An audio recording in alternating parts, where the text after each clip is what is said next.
action. All right, guys. So what we're going to do is we're going to do Puttinesca today, and what is it? What's this kind of pasta? Gigli. So what we're going to do is I'm going to show you my kicked up version of a normal Puttinesca. Puttinesca is a very a very simple dish. It's made for people who don't have a whole lot of money. But we're going to kick this up a little bit, and we're going to actually use instead of anchovies, which is the normal and the economical way of making this, we're going to actually use salmon. Today we've got a nice filet salmon here, and I'm going to take the skin off. That's what I'm going to do right now. See if I can get my edge around here. Done this a few times, and now I'm having an issue. I don't ever leave flesh there. Let's see.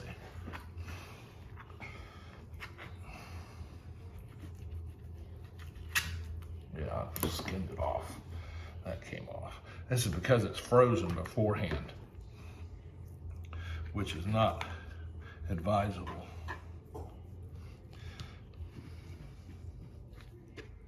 Normally I would not do it skin side up like this, but for filming purposes, we're going to do it so it doesn't take a whole long time to do. Get that off. And also, my friend gave me a shitty knife that to use. Actually, that's fine. All right, so there we go. And we're gonna put this in the pan. And what we're gonna do is we're gonna saute it in some olive oil and break it up. And when we're gonna do that, we're gonna put our aromatics in and stuff like that. I'm also gonna put the tomatoes in, which we have a beautiful bunch of tomatoes here, different colors, and these all were grown by me, except for these yellow ones here, which I think would really add to it. Aromatics are gonna be basil. This is fresh basil out of my garden. And then I have garlic, and I have a red onion, which we're only gonna use half of the red onion because I don't like so much onion in it. So anyway, that's where we're gonna go, and I'll be right back. All right. So what we're gonna do, I cut the heels off of this, and what we're gonna do is we're gonna cut this in half, and we're gonna go ahead and slice this up. Like I said, we're only gonna use half of it because if you use more than half of it, it makes the whole dish taste a little bit too much oniony. So I make small slices like this. We're gonna just go real quick and easy, and we're gonna leave them along like that because it adds texture to the dish. And this is all gonna go in the olive oil, and we're gonna put that in, and this goes in right here. We're gonna get what we're gonna do now is we're gonna cut these cherry tomatoes, and these are like cherries. They're so sweet, and they're really amazing to taste. What we're gonna do in a minute, I always try to get pre-done with all the prep work and get it ready so we can go in and we don't miss time sitting there dicking around trying to get the vegetables all together when we're doing it. So that's kind of where we're at. Garlic in this because we want these flavors of the freshness of the aromatics and the tomatoes to really run this dish. We also want to be able to taste the fish, not smell the fish, but we want to be able to taste the fish. And without tasting the fish, if you put too many onions in or too much garlic in it, you won't taste it. All right, so let's we'll be back in a second. What we're gonna do now is we're gonna put some olive oil into the pan like this. And I know it seems like a lot, but remember we're making a sauce.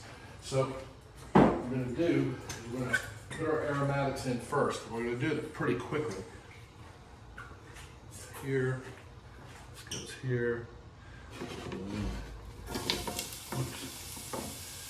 Keep that olive from running away from me. There we go. All right, so what we're gonna do is I'm gonna rough chop these I'm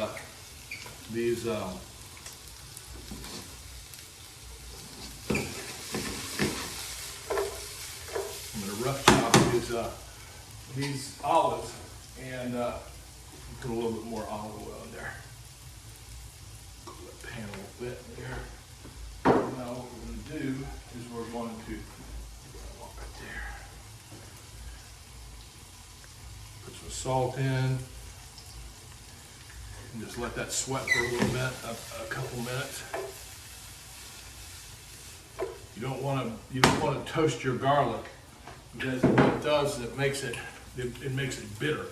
So what you want to do is kind of keep a watch on that, keep everything moving a little bit, and then at that point what we're going to do is I'm going to give this a couple of like a minute, and then we're going to put the tomatoes in.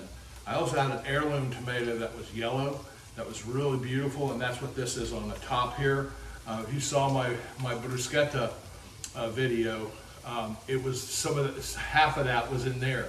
So this is going to go in right now, okay? And now this can sit there and toast for a little bit. Something's trying to get out. I'm going to give it a little bit more salt, a little more depth of flavor. What we're doing is we're layering flavors here. This now can go for a little bit while we rough chop the olives. Come on over here, you can see I'm doing the same amount here of the olives. Hold on a second.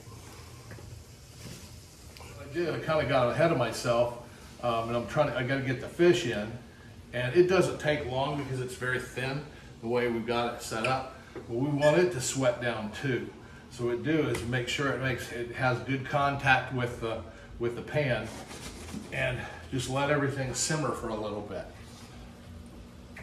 What we're going to do in a minute, as soon as it's cooked and we feel like the fish is cooked, I'm going to flip it here, and then I'm going to start breaking it up as it dries out a little bit in the sauce. What we're doing here is we're just rough chopping the olives.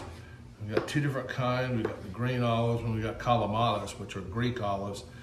And these, I don't know how to pronounce the name of, but I will show you the bottle and you can see. See if you can try to pronounce that. All right, so that's what we're gonna do next. As soon as we get our fish going, and basically I'm breaking it up, the olives go in. And that's because we don't want too much brine in there, because we want the acid and the protein all to come together all in one sauce, because the sweetness of the tomatoes will be counterbalanced with the brininess of the olives.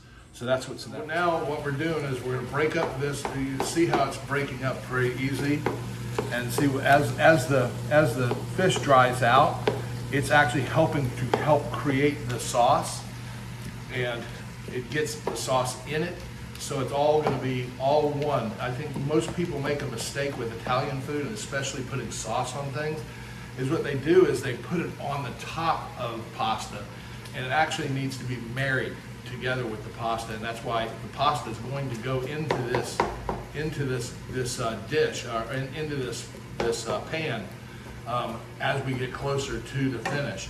But take a look at that, and you can see how this is supposed to look.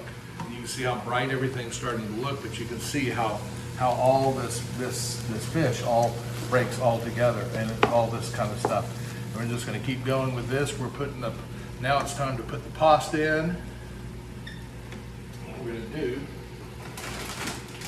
we've already salted the water. I didn't think you needed to see that. But,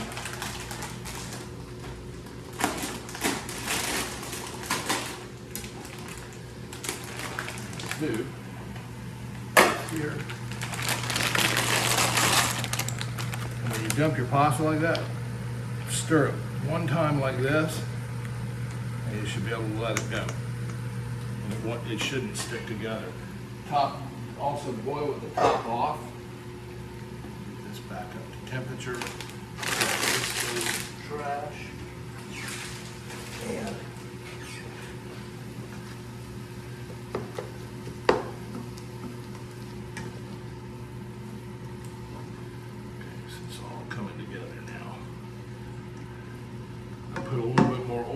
that's what you have to check. You have to kind of keep looking at it and seeing if you've got enough oil for what you've got in there. And there should be a good amount, not too much, but if you can see, it'll run over into the corner, but it's not too much.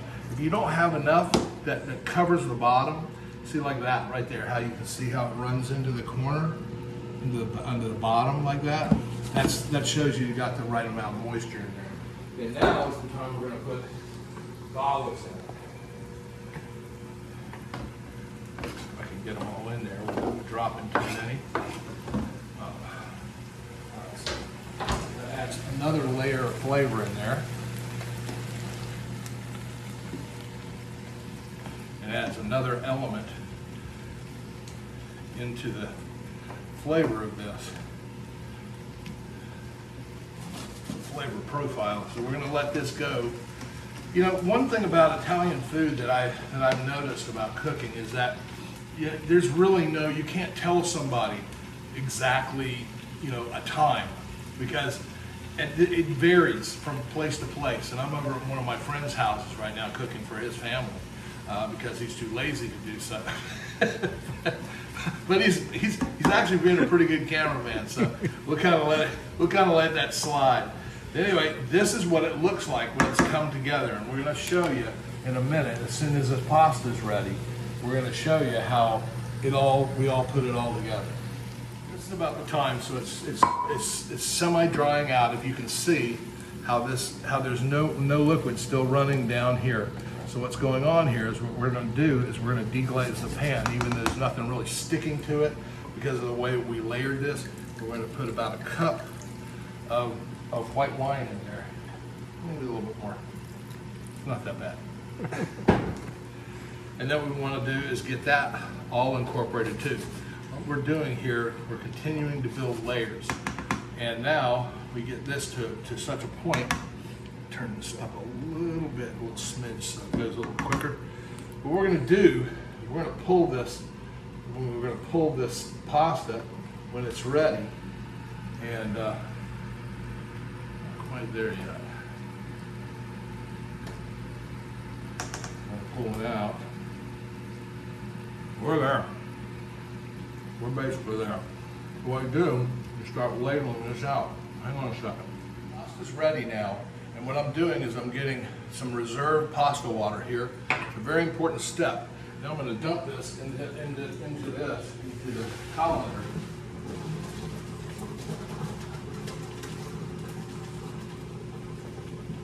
And since this is like trumpet-shaped pasta, it's going to retain some of the liquid that's there. But what we're going to do is we pour that right on top of it. Okay, what we're going to do is we're going to mix all this through. Shut this burner off.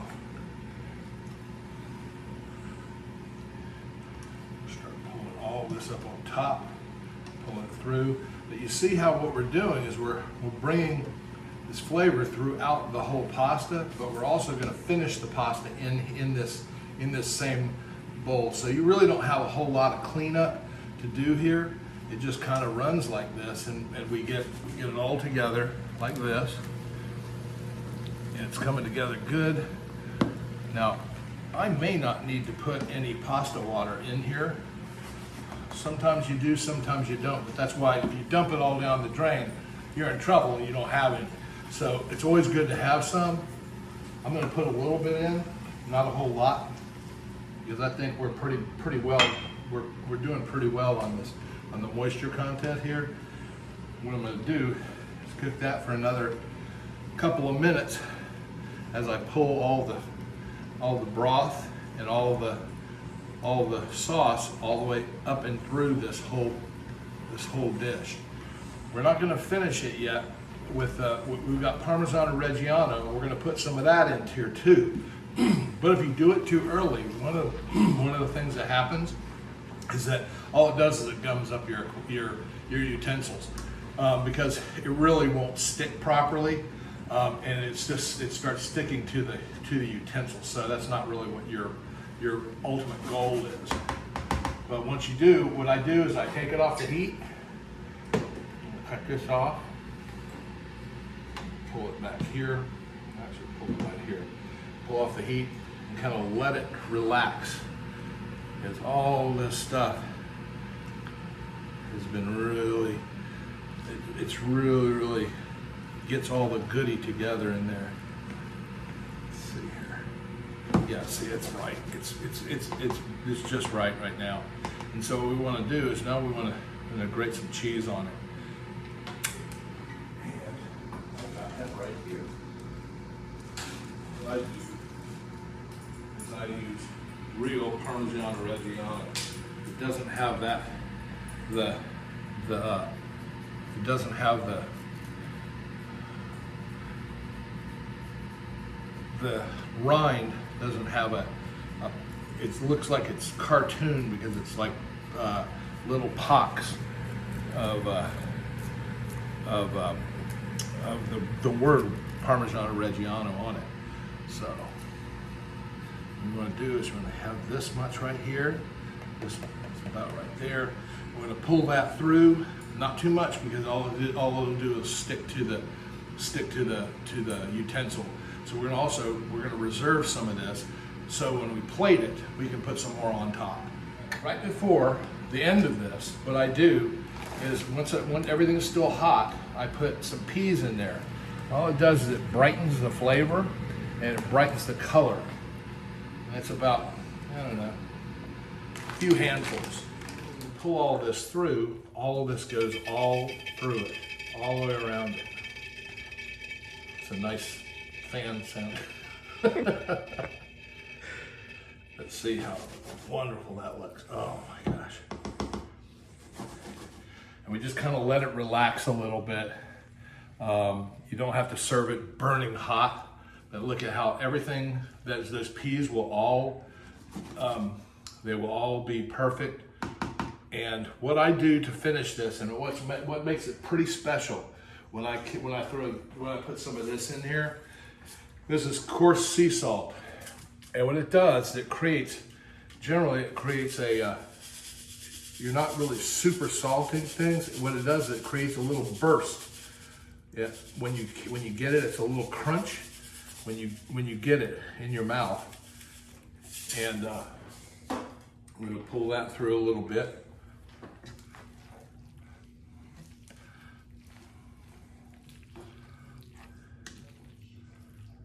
Just like that. And that's, but in fact, we do is we're going to finish it with the basil and try if you can, try to get one big leaf. And I showed this a while ago, and try to layer all the other leaves inside of it, like this and like this and like this. What we're going to do is we're going to get it all layered together like this. There's one trying to get away over here. Get that one in there. And then what we do, we're going to roll it up. Roll it up like you're rolling a taco or a burrito, actually. And then we're going to do what's called a chiffonade.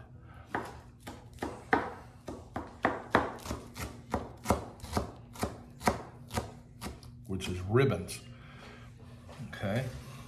We take it like this, and this is going to go on top of the pasta when we plate it. All right, so here's where we're going to plate it. Like this. Try to get a balanced amount on there. The other one here.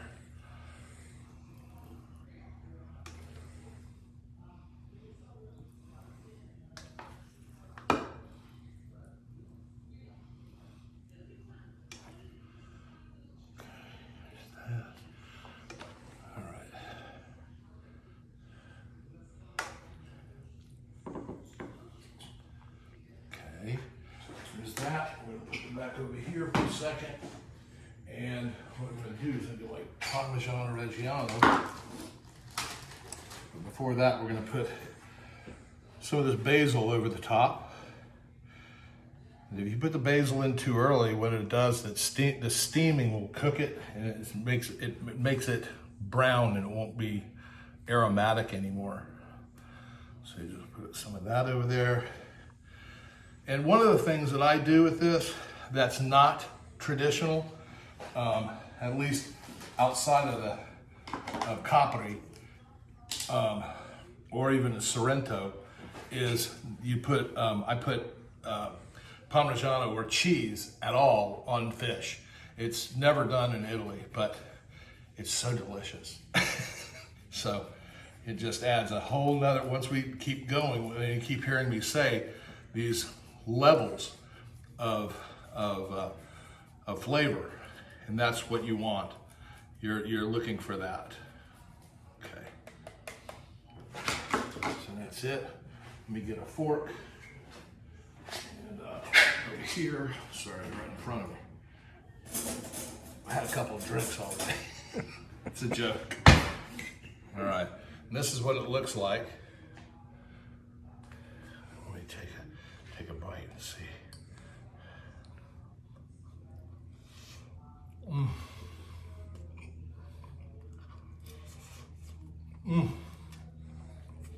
Buonissimo.